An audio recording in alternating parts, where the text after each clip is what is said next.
Second year में 6th week में हमारे पास हर्निएट करके ये जो है वो आउटसाइड द बॉडी जाती हैं, जबकि 12th week outside the abdominal cavity, और 12th वीक में ये रिटर्न हो जाती हैं और इसको हम बोलते हैं रिट्रैक्शन।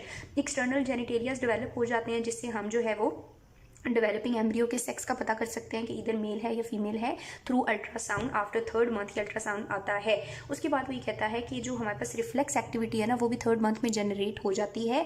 मस्कुलर एक्टिविटी इंडिकेशन आती है, यानी जो भी स्मूथ मसल्स हैं हार्ट में या स्टमक में वो रिफ्लेक्स एक्टिविटी शो करते हैं। सो ये हमारे पास मेजर इवेंट्स थे 3rd वीक के, या आपने MCQs के तौर पर ये वाइवा के लिए याद रखने हैं। वैसे इनमें MCQs भी आ जाता है। बाकी बहुत शॉर्ट है क्योंकि मैं चाह रही थी वीडियो लंबी ना हो हमारी वीक्स की।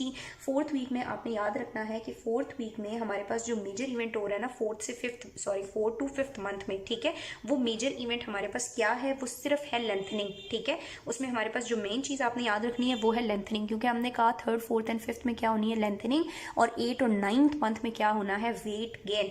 सो 4th वीक में आपके पास क्या हो रही है, लेंथनिंग हो रही है। लेंथनिंग के अलावा जो है वेट गेन हुआ है लेकिन इतना ज़्यादा नहीं हुआ। ठीक है, लेंथनिंग हुई, लेंथनिंग की वजह से जो CRL है ना वो आपके पास कितना हो जाता है, तकरीबन 15 सेंटीमीटर। ठीक है, वेट गेन होता है लेकिन वो इतना ज़्यादा नहीं होता, 500 ग्राम से कम ही रहता है वेट गेन। देन हमारे पास एक इंपॉर्टेंट इवेंट जो आपने बहुत अच्छे से याद रखना है कि 4th to 5th मंथ ना बेबी की बॉडी पे हेयर्स अपीयर होना शुरू हो जाते हैं। ठीक है, हेड पे, सर में, ये आई लैशेस की जो हेयर्स होते हैं या आईब्रोज होती हैं, सारे के सारे हेयर्स अपीयर होना शुरू हो जाते हैं। इन्हें हम बोलते हैं लेन्यूगो हेयर्स। ठीक है, लेन्यूगो हेयर्स या जो भी इनकी प्रोनाउंसिएशन है। सो ये 4th to 5th मंथ का क्या है, एक प्राइम इवेंट है कि आपके पास क्या अपीयर हो जाते हैं, हेयर्स बनना स्टार्ट हो जाते हैं। देन एक और चीज़ की जो मूवमेंट जो मदर फेल्ट करती है ना, मदर फील करती है बेबी की मूवमेंट। ठीक है, मदर जो है वो बेबी की मूवमेंट फील करेगी ड्यूरिंग दिस टाइम पीरियड। ठीक है, तो 3rd मंथ में क्या हुआ, आपके पास हेड शॉर्टन हो गया, फेस ह्यूमन लुकिंग हो गया, ईयर्स जो है वो आगे मतलब सर के साथ, उसके बाद आईज जो है वो क्या हो गई हमारे पास, एंटीरियरली आ गई, लिम्स लेंथन हुए, प्राइमरी ऑसिफिकेशन सेंटर अपीयर हुआ, हर्निएशन हुई, एक्सटर्नल जेनिटेलियाज डेवलप हो गए जिससे सेक्स का पता कर सकते हैं, रिफ्लेक्स एक्टिविटी, मस्कुलर कॉन्ट्रैक्शंस हैं।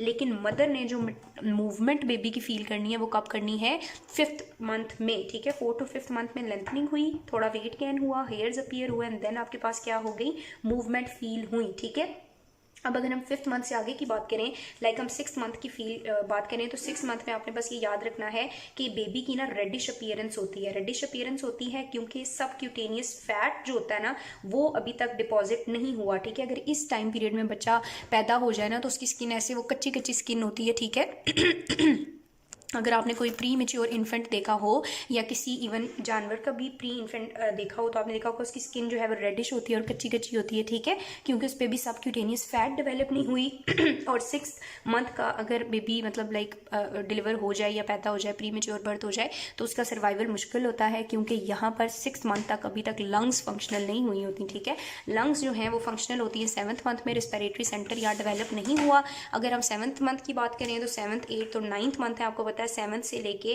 9th मंथ तक मेजर इवेंट क्या होना है हमारे पास, वेट गेन। ठीक है, मेजर इवेंट हमारे पास क्या होना है, वेट गेन, और ये कितना गेन होगा, तकरीबन 36 ग्राम तक जाएगा। ठीक हो गया। दूसरी बात ये है कि 7th to 9th मंथ में ना जो लंग्स होती हैं, जो रिस्पिरेटरी सेंटर है या जो हमारे दूसरे सेंटर्स हैं वो फुली क्या हो जाते हैं, फंक्शनल। और इसके अलावा जिसकी हम बात कर रहे थे कि वो रेडिश स्किन होती है क्योंकि वहाँ पे सबक्यूटेनियस फैट अपीयर नहीं होती, तो वो फैट भी यहाँ पे डिपॉजिट हो जाती है। और इस तरह हमारे पास नॉर्मल जो इवेंट्स हैं वो कंप्लीट हो गया, उसकी नॉर्मल लेंथनिंग हो गई, वेट नॉर्मल हो गया, सारे सिस्टम फंक्शनल हो चुके हैं, ऊपर सबक्यूटेनियस फैट भी आ चुकी है। अब वो बिल्कुल एक हेल्दी बेबी है और यहाँ पे अगर वो डिलीवर होगा तो वो ऑब्वियसली सर्वाइव करेगा। 7th मंथ में भी उसके 90% चांसेस होते हैं, जबकि 6th मंथ का बेबी जो है वो सर्वाइव नहीं कर सकता। ठीक है, अगर आप यहाँ पे देखें तो इन्होंने मंथली चेंजेस जो है दिखाए हुए हैं। ये 3rd मंथ है, जैसे हमने कहा था थोड़ा सा हेड शॉर्टन होना स्टार्ट होगा और यहाँ तक जाके काफ़ी शॉर्टन हो जाएगा। ठीक है, लिम्स की लेंथनिंग स्टार्ट होगी, इंसानों की जैसा मुंह हो जाएगा, आइज इंटीरियरली आ चुकी हैं, यहाँ पे फिजियोलॉजिकल हर्निएशन होती है, एक्सटर्नल जेनिटेलियाज अपीयर हो गए हैं। जबकि बाकी हमारे पास क्या हो रही है, 5th मंथ तक आप देखें लेंथनिंग हो रही है और यहाँ पर वेट गेन हो रहा है एंड प्रॉपर एम्ब्रियो डेवलप हो चुका है।